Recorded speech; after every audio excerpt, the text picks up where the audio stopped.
It's here, ladies and gentlemen, the first pay-per-view in WWE post-WrestleMania 35, and it is indeed Money in the Bank 2019, and some people aren't that excited about it, but let's look to the past and spin it round a bit. I bet you were excited in 2018, I bet you were excited in 2017, and remember what we got there? We got Baron Corbin, and that cash-in sucked, and we got Braun Strowman, and yes, that cash-in also sucked. So this time, let's not be excited, but let's hope that somebody good gets the Money in the Bank briefcase, they do a good cash-in, and we're happier than we were 1 or 2 years ago. None of that matters, because today we're just here to predict the pay-per-view. My name's Simon Miller, this is WhatCulture Wrestling, and yeah, let's predict MITB 2019. We'll start off with the kickoff show because somehow Daniel Bryan, who should never be on the kickoff show by the way, is defending his SmackDown Tag Team Championships alongside his partner Eric Rowan, and they are taking on the Usos. Now this is really confusing straight away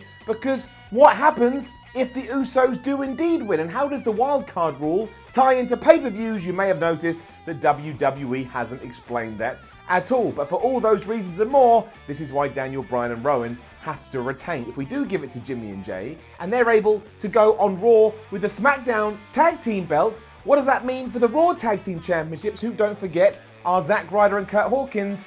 They're missing. Where have they been? They just weren't on Raw and they ain't defending their titles here. So just don't do that. It will blow my brain. You don't have to worry about it too much because even regardless who wins, everybody will have forgotten about it when the actual pay-per-view starts, because that's what happens on the kickoff show. But for the sake of a predictions video, yes, Bryan and Rowan will hold on to their championships, or at least let's hope for the love of everything they do. I'm not going to be able to explain it on ups and downs otherwise. Sorry, excuse me. Yes. What do you... The tag team titles aren't even being defended on the pre-show. Then what the flip is the point? All right, I changed my mind. The Usos will win because there's nothing at stake. And why the hell not? We're WWE sometimes. We're also getting Tony Nese versus Ariya Daivari for the Cruiserweight Championship. And the best thing about this is that right now, I looked on WWE.com, so it could change. But as of right now, it's not listed for the pre-show and is listed for the main card. And I believe the 205 Live guys deserve an opportunity to show what they can do on the pay-per-view proper. But of course that will change around about 5 minutes from this video going out. It always does. I think Tony Nese will hold on to his belt because he only won it from Buddy Murphy at WrestleMania 35. And really 205 Live kind of exists in its own bubble world now. I mean, when was the last time you heard it mentioned on either Raw or SmackDown? But it will be a good match. Let's give Tony Nese a nice run. He will win. He will retain. That's all I've got. There's more championships to be won on this night because Samoa Joe is going to put his US title up against Rey Mysterio. If I told you that this is one of the matches I'm more excited about on this evening, I wouldn't be telling a lie, although I'm a little unsure how Rey's son Dominic is going to tie into proceedings, because you've got to imagine that's what's going to happen. I don't know how I feel about this. I'm massively biased though, which you will know if you do watch Ups and Downs, because I am in love with Samoa Joe and therefore I can't bet against him, but also because I believe if WWE does allow Samoa Joe to just pulverize people for a while, not only will it help the character, but it will help the United States Championship, and my word does that need a boost right now. And if we are using Dominic, who's a rookie and training and still finding his way, why can't he accidentally screw over his dad? That'd be a nice narrative, a nice family thing there. Hey, turn him heel and team with Samoa Joe. That would be really funny. The real worry I have is, of course, at WrestleMania 35, Joe choked out Rey so quickly, maybe he gets his revenge here, but I'll go with what I want as opposed to what I expect, and that's Samoa Joe retaining. Probably because of outside accidental interference from Dominic. Like Vince Russo's back in the house. There's stipulations aplenty too, as The Miz and Shane McMahon go at it once more in a steel cage, and of course it's just the exact 180 to what they did do at WrestleMania. So there, it was a Falls Count Anywhere match, they could go anywhere they wanted, whereas here, they're trapped inside a steel cage. So, you know, it's a little cut and dry, it's a little on the nose, but I don't hate The Miz versus Shane McMahon. I just think by this point, it's maybe run its course. But, you know, The Miz has to win here, because if he doesn't, what the hell are we doing? You can't have Shane beat him at WrestleMania 35 and then make The Miz's life a living hell, only to get to a steel cage which is meant to be your big revenge bout, and then have the heel win again. That's not going to please me. I don't think it's going to please any fans, even more so because finally we've made the A-lister a good guy and everybody's accepted it. That was not the same last time when he was doing figure fours and teaming up with Ric Flair. That was bad. So let's ride this wave of momentum, especially because Shane McMahon is a McMahon and he's going to be fine regardless. Let The Miz beat him bloody and blue and chuck him into some steel and then just slam him with the skull-crushing finale and get the 1, the 2, the 3. You can even put Maurice in the crowd with Miz's child. That will promote Miz's misses and it will be a lovely feel-good moment all around. What will now happen is the B team will get involved and Shane McMahon will win again, but that's not my official prediction. That's just my worry. I'm going with The Miz. Somewhat surprisingly, Roman Reigns versus Elias is on this card, and while WWE wants to make that a big deal, when I think about it, I just do this. Meh. I mean, it should be okay. I like Roman Reigns, I like Elias, but as a feud, it's not really lit up my world, so I'm not that excited about it. In fact, if I need the toilet and that match comes on, I'm gonna go take a whiz. I can't see anything but a Roman Reigns win because WWE has doubled right back down on the big dog because he's on Raw, he's on SmackDown, he's on pay-per-views, he's probably on some talk show right now as I'm saying these words. And really, I'm not against that. I'm just a bit worried that WWE has forgotten that overexposing Reigns often turns the fans into crazy people. You do have the potential of an enraged Shane McMahon getting involved after he loses his own match to The Miz, or maybe vice versa, and then Roman gets involved in that one later on, but I don't know the running order right now, so I can't spitball towards that, but I'm going to go with logic. I'm going to go what WWE always do, which is that Roman Reigns wins, probably after a spear. And that doesn't hurt Elias. Elias is like an attraction all of himself now. He doesn't really have that many matches, so even if he does, well, if he doesn't get the victory here, I don't think anybody cares. He'll come out on SmackDown or maybe even Raw, wildcard rule, the following week and just go, well, I hate your home city, I hate your sports town, everybody boo me, and they'll boo. Maybe they'll even boo Roman, but he'll win. Becky Lynch also has her work cut out for her at Money in the Bank 2019 because she doesn't only have one match, she has two. And I really would like to know the order here because I think they may tie in. Maybe they even are back-to-back, which is how we're going to judge them right now. Let's go round one, Lacey Evans for the Raw Women's Championship. Now, I've actually quite liked this feud, and while I know that Lacey Evans has a lot of doubters, everything she's done up to this point, I would give 2 thumbs up to, and I think her character is pretty decent. But should she be beating Becky Lynch for that Raw title only, 5-6 weeks after WrestleMania 35? Absolutely not. And in fact, let's grab Charlotte Flair right now, throw her into the mix, because I feel the same about her. So the long and the short of it is I think Becky Lynch, in terms of these 2 matches, should move out of Money in the Bank still as a champ.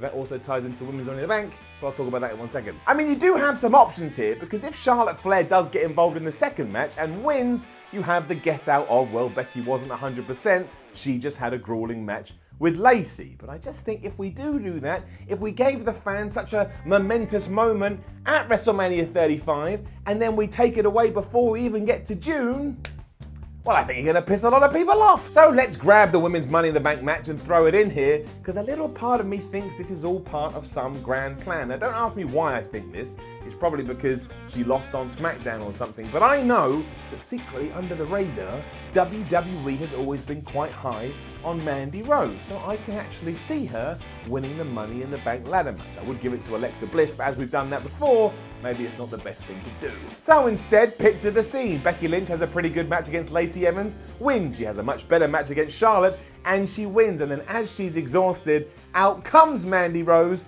to challenge Becky Lynch, maybe for just one of her titles, and takes one of them away. Now, I'm not saying I would want this, but I'm saying it would make a compelling feud coming out of Money in the Bank. It's also a program I've never seen before, and finally we've taken another woman and we started to raise her up the card. When you do look at that division, it does need more people rising up the card. A lot of them are just involved in random scraps each and every week, and that's no good or fair. Also, let's look at the other opponents in that Money in the Bank match, and I got my phone out because there's just so many. We've got Natalya, we've got Dana Brooke, we've got Naomi, we've got Alexa Bliss, we've got Bayley, of course, Mandy Rose, Ember Moon, and Carmella. Now, I take Carmella straight out of it because, much like Alexa Bliss, she's been involved in these before. And when you read those names, I mean, are they going to give it to Dana Brooke? Probably not. Natalya? Probably not.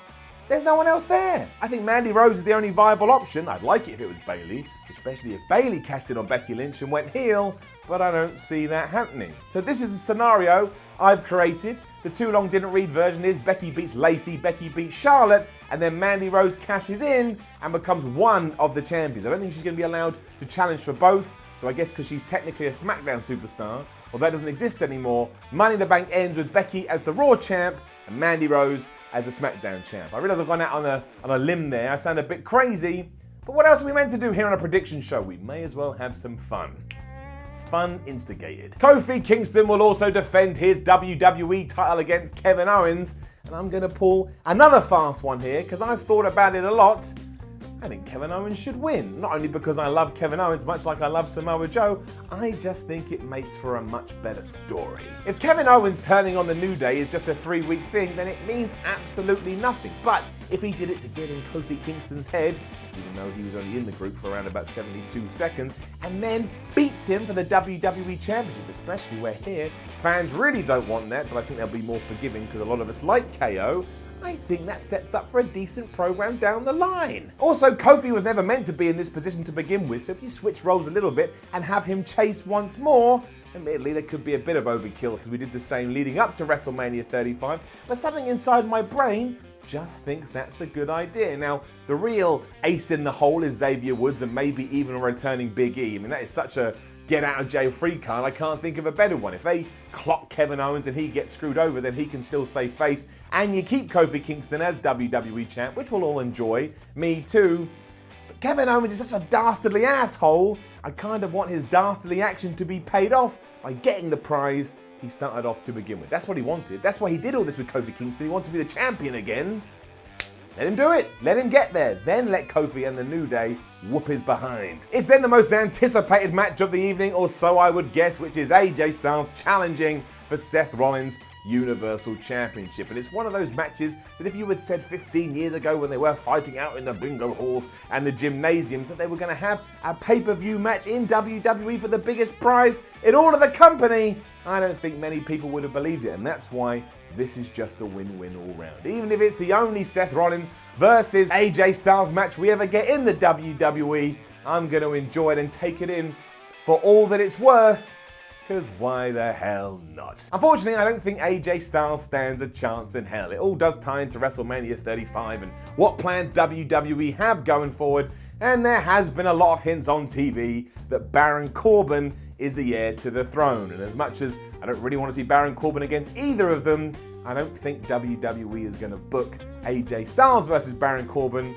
but I can absolutely see them booking Seth Rollins versus Baron Corbin, even more so because Baron Corbin did get a visual pinfall over Seth around about 2 weeks ago on Raw. It was after AJ Styles accidentally punched Rollins in the face. Like I say though, I don't think anybody can be too upset here because if Seth Rollins in his first Universal title defense beats AJ Styles, who's a legendary hero of the game and one of the best wrestlers ever, what have we got to complain about? I know we did this with AJ versus Nakamura and that was a little bit disappointing, but I don't focus on that. I focus on the good, and I think not only will this be the best match of the night, but it could be one of the best damn WWE matches of 2019. Seth Rollins will win with a curb stomp, but as always, we'll sit there and go, AJ Styles, man, Hall of Famer, guaranteed. And then it's our main event, or what I presume will be our main event, which is the men's Money in the Bank ladder match with the winner being able to cash in his briefcase in the future at any time he fancies. And we are going to have Sami Zayn, Ricochet, Drew McIntyre, Baron Corbin, Ali, Finn Balor,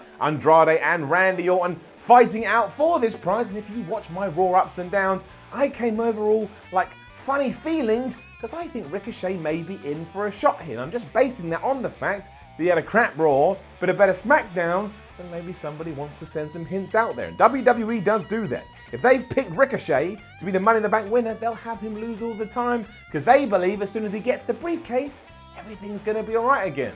And 9 times out of 10, they're actually right. If not for Ricochet, though, it is going to be the Baron Corbin or Drew McIntyre, depending on what they want to do with Big Boy Baron. But I think you can get into that Seth Rollins program without him being the Money in the Bank winner, especially because he had it a couple of years ago. So if it's not Ricochet, I think it's going to be Drew McIntyre. As a heel, he would be pretty good carrying that around because he is quite intimidating and he is quite threatening. So which one do I go for? And really, because I've been so crazy with some of my other predictions, I am indeed going to go with Drew McIntyre. I'm not against that. I think he does need something to, knock him up a peg or two right now.